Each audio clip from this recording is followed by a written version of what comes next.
Good afternoon, everyone, and welcome to another webinar of HAQQ's weekly Friday webinar series. Today, we are addressing sports regulation and women empowerment. A webinar presented by Manal Salman. To everyone who has already been attending with us, nice to see you again. And to everyone who is new on our webinars, just a quick introduction on what we do. HAQQ digitizes justice. It was founded with the mission of digitizing justice, making legal services accessible to everyone. HAQQ is causing a revolution in the legal landscape through its legal practice management software by HAQQ. You can subscribe through lawyer.haqq.me and claim your free My HAQQ account now. Just a minute on our HAQQ board of directors. We have our CEO and founder, Antoine Kanaan, Chief Legal Officer, co-founder, Dr. Abbas Balen, Chairman, Dr. Anatoly, Operation, Dr. Ghassan, in the past, COO, Talabat, Mr. Mauro Romano, is a Harvard alumnus, founder, SVP, Corporate Development, Trimax, Chief Lab Officer, Hyperloop, and in finance, we have Mr. Ramzi Farah, AUB alumnus, founder, managing director of Fraser Capital. Our partnership ecosystem needs three different sectors: software, distribution, community, and media. Software, we have NVIDIA, SoNotion, EWTech, Kato, Emirates Legal Network, Common Insurance, Talal and Madiha, Zain AUB, Innovation Park. Community and media, partnership with Beirut Bar Association, Tripoli Bar Association, Conrad, LexisNexis, Lebanon Law Review, Agora, Five Lawyers, The Law, of 71, Beirut Podcast, IVO. HAQQ Legal Community is committed to fostering an informed, progressive legal community through our weekly webinars, conferences, WhatsApp discussions, which we consider to be vital to our mission of making justice more accessible, and we invite you all to join our WhatsApp community for legal discussions. Now, before I start introducing our speaker, I would like to ask all of you to write your name in the chat box. Now, allow me to introduce today's speaker, Manal Salman. She's head of sports entertainment and sports investment at the law firm of Majid Garoub in Riyadh. She's an expert in sports bylaws amendments, sports contracts, and sports investments projects with foreign IPs. She is world, Arab, and Lebanese gold medalist in Thai boxing. She's a professional international fighter, Thai boxing instructor, and referee. She is member of the Lebanese Olympic Committee. Maitre Manal Salman, legally a champion. The floor is yours. Hi, Sam. How are you? Hi, everybody. Thank for HAQQ for this amazing opportunity to share information and knowledge. My name is Manal, as all you know. I'm a champion. I'm an achiever. I'm a person who's dedicated to spreading knowledge, spreading important aspects of regulations, and I'm proud to be with you today. And we can start exploring any kind of or any sector of law you find it appropriate. Start. What would you like to know about me?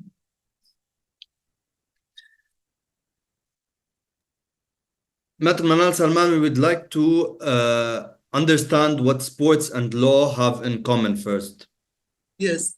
Actually, this question I've been asked more than one time. What's the connection between sports, which usually people go for it's a physical activity, it's a physical achievement. It needs a lot of dedication, a lot of endurance, or a lot of passion to do this kind of sports or to follow those rules to be an achiever, and law that needs a lot of reading, studying, memorizing, and concentrating. So, and the question that goes directly, what is a sports lawyer? What do you do? Do you take football to a court, for example? So, of course, the question is not. Sports and law are combined in a very strange and beautiful way that they both need dedication, they need a lot of effort, they need a lot of belief that you are going to do it and you will do it. And the most important aspect is that it's always for a good cause, at least for me. So being a lawyer that is responsible to take care of the sports regulation, the amendments, the contracts that they are for sports people. It has to be simple, it has to be straight to the point, and it has to have the texture of flexibility. So that's the combination in my opinion. And Mr. Majid Garoub, the owner of Law Garoub firm, he know this aspect. That's why he put we have a team of the best experts of lawyers to know how to make all the laws in a simple way and a clear way for the sports community to understand it and to abide by it. Manal, how do you regulate federations and contribute to regulating federations and their bylaws? Yes, actually, all the world now is connected together. It's a full circle of sports rules that's being amended every day. So in order to be able to cope with this, like for example, now I'm in Saudi Arabia, you have to match your bylaws and the regulation that's followed, the relevant regulations, with the world industry, what's going on around. So by doing, whenever you need to write even a small sentence, you need to see what's happening all around you in the Arab countries, in the world countries, and in the International Federation of the current sports. According to that, you will be able to know what to amend and what to write. Especially that if you have the know-how of the sports, it will be much easier. Since I'm a sportswoman, it's very easy to know what are the gaps in the bylaws and what are the missing parts of the regulations that needs to be taken care of. Speaking of that, we know athletes usually sign contracts either with their federations, with their clubs, or agencies. And there are different types of contracts in general. We have corporate contracts, commercial, employment contracts, and we have the athlete or sports contracts. What are the main differences, and how would you differentiate between an employment contract and an athlete's agreement or a sports contract? Yeah, actually, a contract is a binding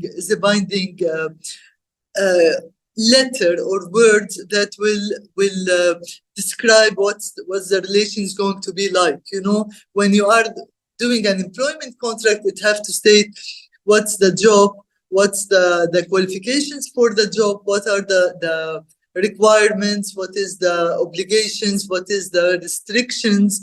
So it have to show all of this. The contract is the same in any kind, but what make it special is if you know how to put how to say, it has to be clear. It has to show exactly what are the capabilities, what are the things that you have to do, and what is the revenue that you are taking back. So when I'm doing any contracts for sport, either it was for professional athletes or amateur, you have to know that it's clear for them what are the obligations, what are the requirements. And then when you write what is their rights, it's much clearer. Because usually people, they think that we are still starting our life now. So any kind of contract they give us, it's okay with us. Because you don't know what tomorrow will hide for you, what are the opportunities you will get. And like, for example, coming to the training at the exact time. Some people think that, yes, I can come around 9. No, it is 9. And you have to be there at 8:30 being prepared. And when they say for you, for example, you cannot take any kind of medication unless under the supervision of the federation, it's not a joke. You have to abide by this, because now there is a special committee for the munashitat. Yes, so you have to Anti-doping, yes, yes, special commission for yes, anti-doping. yes. So you cannot say that I just took paracetamol yesterday and that's it. So that's the importance of the contract, that it will show for you what do you have to follow and what are your rights out of it, what it is for you. And any written is clear. Do they usually include the special clauses or provisions that are related to female athletes, women, ladies who participate in certain sports? When drafting a contract for a female athlete, do you pay more attention to specific clauses to ensure higher protection for them? Yes, of course. There is now the safeguarding regulations. Those kind of regulations, it's not only to protect the girls from the sexual harassment, because this is the big word that everybody loves. No, it's from any kind of harassment, either it was from the team, from the coach, from the friends, from the jumhur, from the crowd. Any kind of protection needed to let the athlete perform at the best capabilities should be taken care of, you know.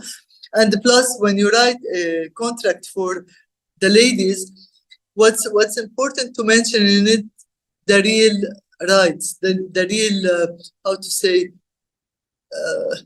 the real benefits, the real obligations, you know. So that's.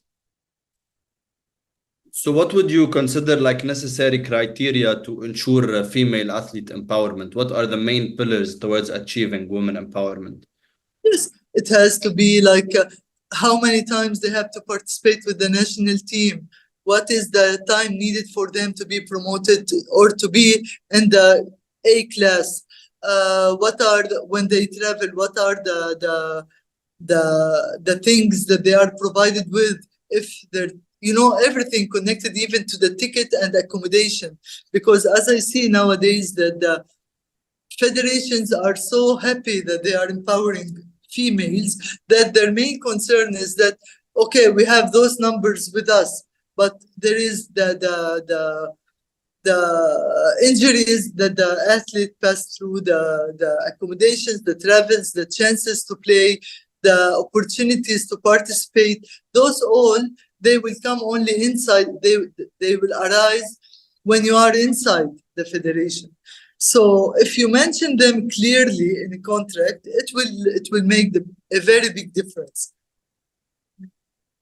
Do you think that, for example, pregnant athletes, athletes who are in their maternity, are they treated differently than an athlete in a normal situation, or are they being discriminated between men? No, actually, this was a very big problem in the past. Before now, the huge awareness that when a female athlete is pregnant, so she's out of the team, and plus, like, even if they give her this 1 month extra salary, anything, but for them, that now she started her life with a lot of responsibilities, and she's not anymore eligible to be a professional athlete. So now, within the contracts and regulations, when you mention that it is the motherhood, it's a job. You know, it's something that you decide to do. So it has nothing to do with your performance, your obligations towards what you do. Like after the maternity phase finish, you can pursue your trainings normally. You know, and especially if the female athlete is signed that she will continue to be a player in this team for after, you know, so you cannot just kick out or take the amounts that they were set to be to her during this period. And this was important to note because in the most recent Olympics, we witnessed a female athlete who participated and competed. I believe it was fencing, and she was in probably 7 months into pregnancy. So now, Actually, if anything about this had to be changed, just about this part, because most of the people said that it can be out of danger for the child or for the pregnancy, that to be participating with such stress and the passion and the effort, especially it's the Olympics. Or so, but the answer for that is that this athlete, she's been playing and preparing and knowing what the difficulties are a quite long time, you know. So she is there not just by chance. She passed all through the phases to reach to the Olympics. So she know what she's doing. She know what her diet should be. She know how her training should be. And there is supposedly a team, a medical team that will support her during this phase to be able to participate, like what happened with the Egyptian fencing champion. She did her best, and the winning or losing is just a phase, but she did, and she was supported and protected. now we live in a time where everyone is discussing this topic, especially that you come from a combat sport background. And this is a very sensitive topic about transgender eligibility. Could you give us a brief description of the current situation, and if you believe transgenders should be eligible to participate, and are they eligible to participate in all sports or not every sport?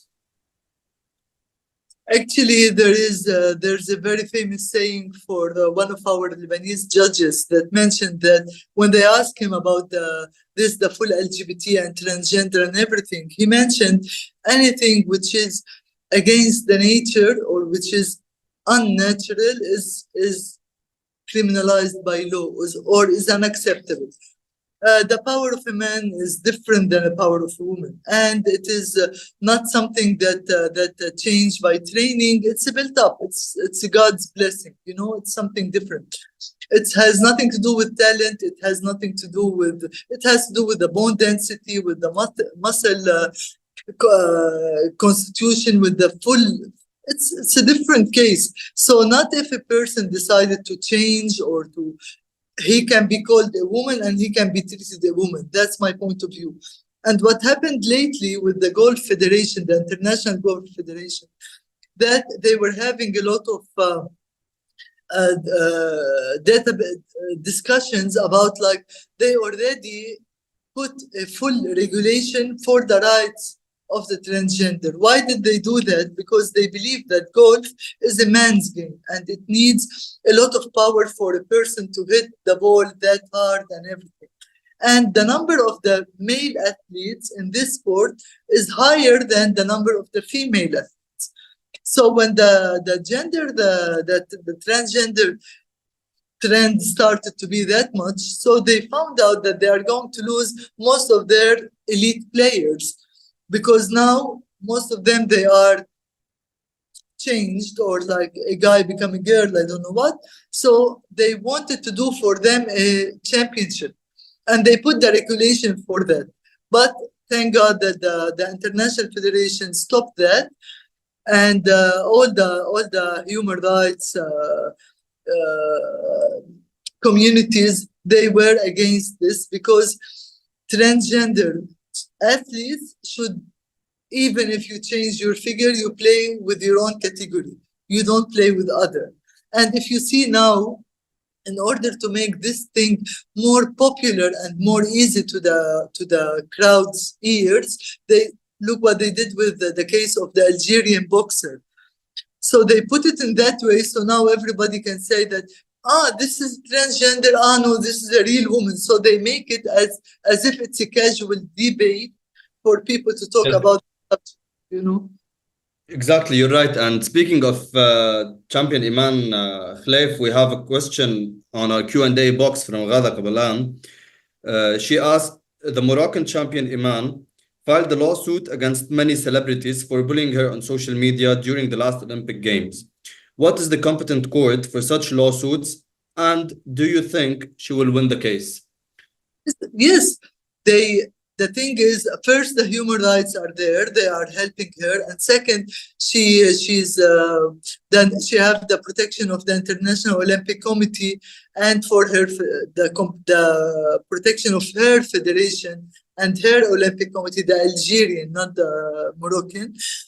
It's a normal case. It's abusing and demeaning personality, you know.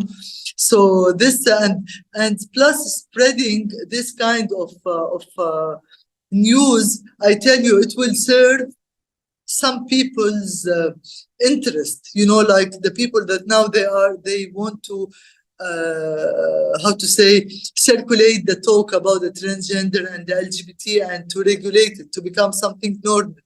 So they took this chance, and if you recall, when I write on my wall that after the Italian girl withdrew, what they did, that they let you see that how the women, they are not protected, how a man come and he beat her after 2 blows. So what was my idea? That I'm a champion, and I know if I'm prepared for any kind of sports event all this time, 4 years, or this is the minimum, then I don't even fight back. I don't even try to prove myself, to prove my talent, to prove my power. Directly, I started crying and I withdraw with such Olympic level. I find that it's a big, like a lie or the play. But now, since Iman is finished, and thank God she took the gold medal, and now she is opening law cases against whoever abuses her dignity. I think yes, it will be a success story for law if they stand next to her. And I believe she filed the cases in Paris because it was the Paris public prosecutors who stated that batch of lawsuits were brought against a number of people by Iman's lawyers, and we wish her the best in her legal battle now. No, I think she won it already, and she won the respect of everybody. But now it's against, it's a battle, like it's a bad luck for the people who try to win out of this situation and to make big names, like you know. So now, speaking of recent cases and the impact of social media, especially speaking of what happened with Iman and how it escalated through media, can you please discuss the most recent CAS decision in the last Paris Olympics and how they deprived an athlete from her medal? yeah. Especially concerning anti-doping cases, and who should actually be blamed in this case if a positive results? Is it the players, the coach?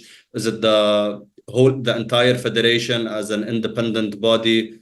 Because we have different persons concerned in such a case, starting from the player to the federations and the government itself. How would you distribute responsibilities and liabilities in this case? Yeah. Actually, the CAS put very strict regulation, and it broadcasted it to all the federations all over the world. And why they did this is just to let the fair play be present, to let the fair play mount over any kind of how to say, and breaking the rules or the laws. So what happened in the recent Olympics is, like, we have around 4 cases. One of them, a girl was overweight, the Egyptian boxer, that she wasn't able to lose 700 grams of her weight, and whatever she did, it was out. And then also about the media problem. They put all over the world that she's having the regular monthly woman thing, and that's why her body was capturing water and was not able to lose those 700. And at the end, the Egyptian court directly said that they are going to open an investigation and to see how she let them lose the match. All of this, I think it's just a play, because the player has only to perform, have only to abide by the rules, have only to take care of what he can take care of. It's not his job to follow the media to see if he took this medicine, if it was okay for him to take it or not. Why there is an Olympic village? There we see that their food was not good, their sleeping was not good, you know. So when CAS have to put those kind of very hard rules and very hard effect, you know, like penalties and everything, and stopping from playing and taking out, they have to take care if the player is in the is being protected firstly. There's also another one that is proved in his urine that it was positive that he took something, and that player, he did a media announcement. He's saying that whatever he took, it was just something to release his headache. It wasn't so. Like you said, when you put the blame, it has to be on the people who are responsible for this Olympic athlete. We are talking at a level of people representing their countries. So we cannot leave it for any kind of, how to say, chance or the miscarriage or anything. So like yes, this. and especially with the CAS decision on the Olympic champion who was stripped out of her bronze medal. This is Romania. Yeah, after 2 weeks, you know, like the committee give an athlete a bronze medal, and she went to the podium, she did the celebration, she go back to her country, everything was done. Then what was the reason that they took off her medal? It's because she have to appeal to the committee within 1 minute. It was like more than 1 minute. The thing passed already. You gave the medal. Even if you took it, it has nothing. It has no effect on the other girl that you took from her the chance to stand on the podium, you know? So... And the media clash over there was against not just the committee as a whole, but the chairman who presided the committee, as he has represented Romanian interests for many years. And she was stripped from her medal in favor of the Romanian player. Yes. So, media clash said that there is a significant conflict of interest in this case, as he was representing Romania. Yeah, Aysam, if actually you want to go back to what will happen after the Olympics, what happened in the Olympics, it's like what happened in any place that hosts that number of athletes, of people. There was a lot of mistakes, and that thing now become from the history, but we have to learn from it. What we have to learn, I'm saying about now the Saudi or the Lebanese community, when preparing for athletes, or when trying to now in Saudi, there are around 4 events coming, and international events. There is the Winter Games, there is the Olympic Games, there is the Winter Olympic Games, there is the World Cup of 34, a lot of events going through. So people have to take the lessons from what passed, you know, and a lot of awareness should be done. That's why I'm saying about the contracts of the female or the professional athletes or the amateurs have to be very clear, have to be very straight to the point, saying what are the regulations, what are the things that a player cannot do, what is the thing that the federation have to provide. Those things are very important, and yeah, disciplinary acts, they are one of the most important acts that most of the people, they read it as a story, but no, those are the things that will help us to build a healthy community, a healthy champions. Manal, when we were preparing, we were discussing this webinar / interview. You told me some inspiring stories, and I would like you to share one of these stories with our attendees and the world, so you can shed light on the importance of sports and how we should be aware of the importance of sports, its impact on every individual and the community as a whole. Would you like to share one of these stories with us? Yes, of course. And I would like also to emphasize that most of the people, they said that for kids, it's the most important that they will speak 5 languages. They will know how to take high marks. It's all but it's a full circle. When you take care of the physical and mental health of our kids, it will really make a very big difference to the new generation. So the story I'm going to talk about today, it's a little bit hardly. It's about how people usually take all the blessings for granted, how they think that anytime I want to do this, I'm allowed to do it. Anytime I would like to play football, I can simply do it. It depends upon my time. It's upon my decision when I decide to play boxing, for example. Yeah, boxing is for boys. No, I don't want to try it, but I like it, but I will not try. Swimming, it's a little bit costly. Those, a lot of reasons and a lot of, how to say, things that we say to our brain that we can do anything, anytime, and the time is not here yet. So the story I'm going to tell, it's about a champion. Now he's an Olympic champion, gold medalist for the Paralympics. He was a 17 years boy, healthy, ready to go to university, having his friends, everything. So while applying to the university in America, he came back to his hometown just to prepare his papers and to prepare what he's going to do in America. What happened is he slept. The other day, he couldn't wake up. He couldn't move.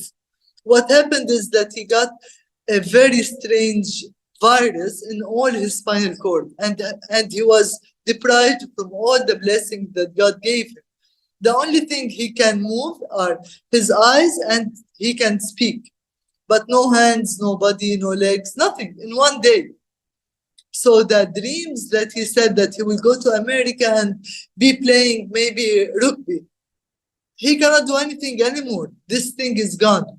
But for the miracle of God's thankful blessings, he let him pass through this phase. And by the support of the family and the friends around him, he get himself out. And now he's a world champion in a game called Buchia, which requires you to carry. They put the ball in his hand, and he will have to make a certain very hard effort to throw it. And if the red hit the red, blue hit the blue, so he will get a point. By this, they are making sure that at least a nerve is moving, and now he's a world champion.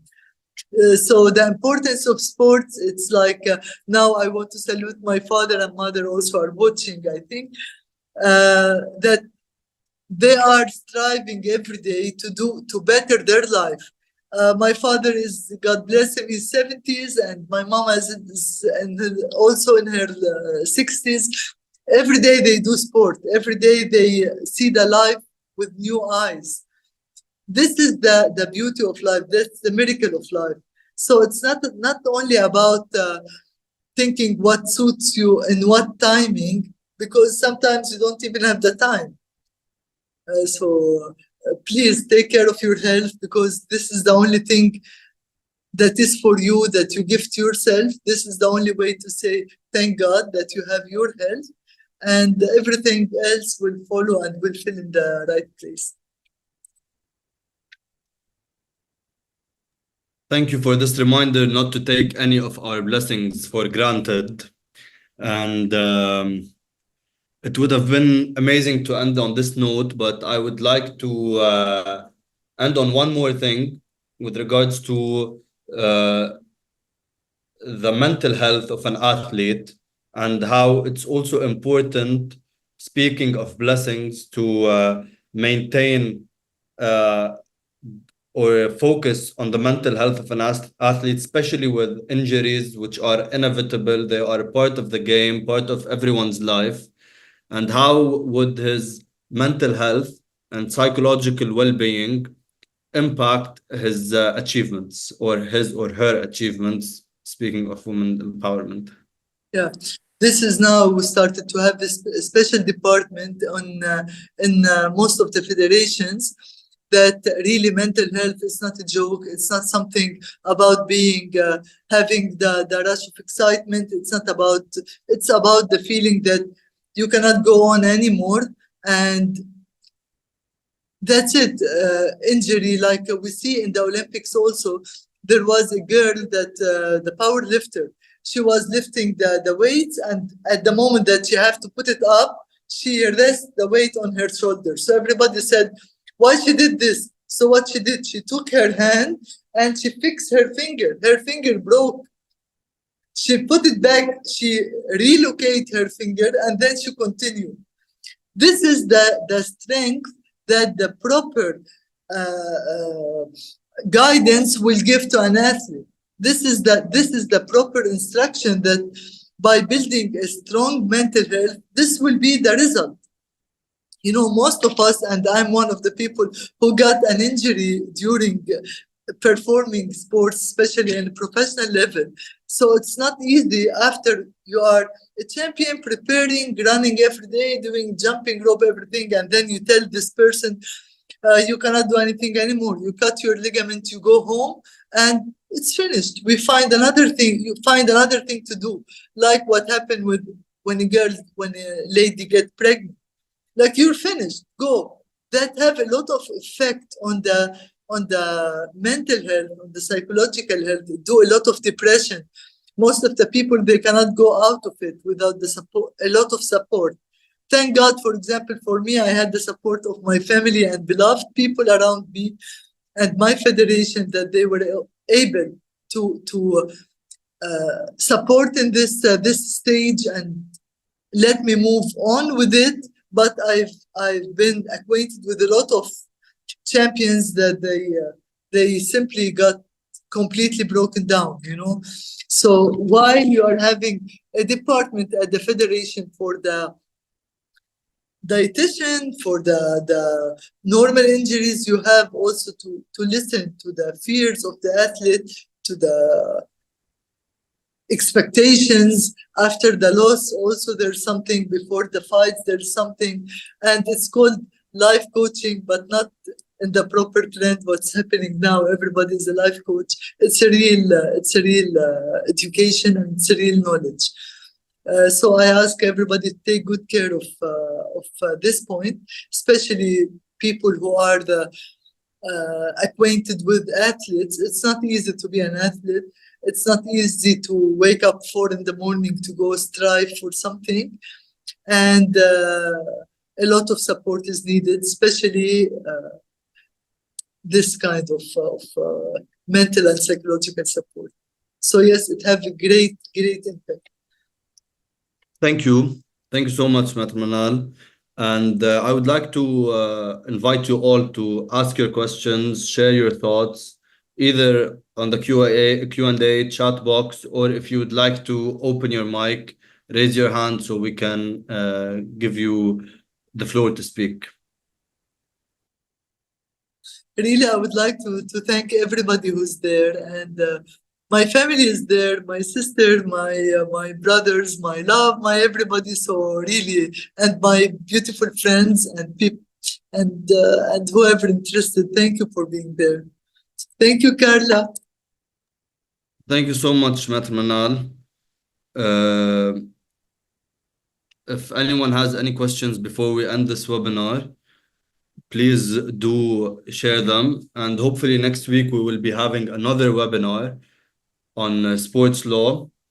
We're looking forward to having you all. And now that we have built the foundation for sports law with Manal, we can welcome our next speakers next week. We have a question from Maroon Abizaid on how much is sports law being considered in Lebanon, and it's becoming now thing. Lebanon is the best. Now there is a sports law that's being. There's a full community for sports law. It's headed by Maternity Sader and Maternal Sherbil. There's a lot of and Serge. They are doing, now it's stated and it's approved by the board, by the Lebanese Lawyers Board. And they are working aside the Olympic Committee, the Lebanese Olympic Committee and the Ministry of Sports to do the proper regulations for the full federations. Because as you know that Lebanon is one of the most, like my coach said, we are the industry for champions and for athletes. Yes, it's being prepared, and the Lebanese Olympic Committee, the legal committee, they are doing a great job as well. And hopefully soon we will be hosting a big event, and all the world will be welcome to our Lebanon. I'm looking forward to this. And we have another question by Dr. Bobby Nagman, who is an English barrister. Thanks you again.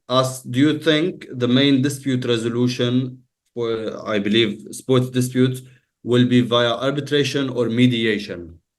No, actually, everybody now is going for arbitration, although I prefer mediation. Why? Because in the sports cases, it's better to be discussed. It's better to find a way out of it. It's not always have to be very, very very harsh. Some especially I find this now the most cases are between the transfer of players. The federation or the clubs, they don't want in any way to let go of a player, and they don't want him to treat him good anyhow. They don't want to amend the contract. They don't want to increase anything, but they don't want him to let him to go to another club. This is now happening a lot. But I believe that through mediation, they are reaching a middle stage, middle area to solve the problem. And arbitration is mostly for the corporate. I believe it's mostly corporate than the relation between the federations and the athletes and the problems of athletes, the dispute of athletes. Okay, thank you so much. Thank you everyone for attending our webinar. Thank you, Mr. Manal, again. And we're looking forward to seeing you all next week and to see the highlights of Mr. Manal's webinar. And thank you. Wishing you a great. And thank you for the nice comments and for the participation and for the hearts and for everything. And thank you, HAQQ and Maitre Isam, for this opportunity, and all the best for the future, and God bless. And stay positive and happy and moving around. Thank you. Let's go for a run now. Bye-bye. Bye-bye.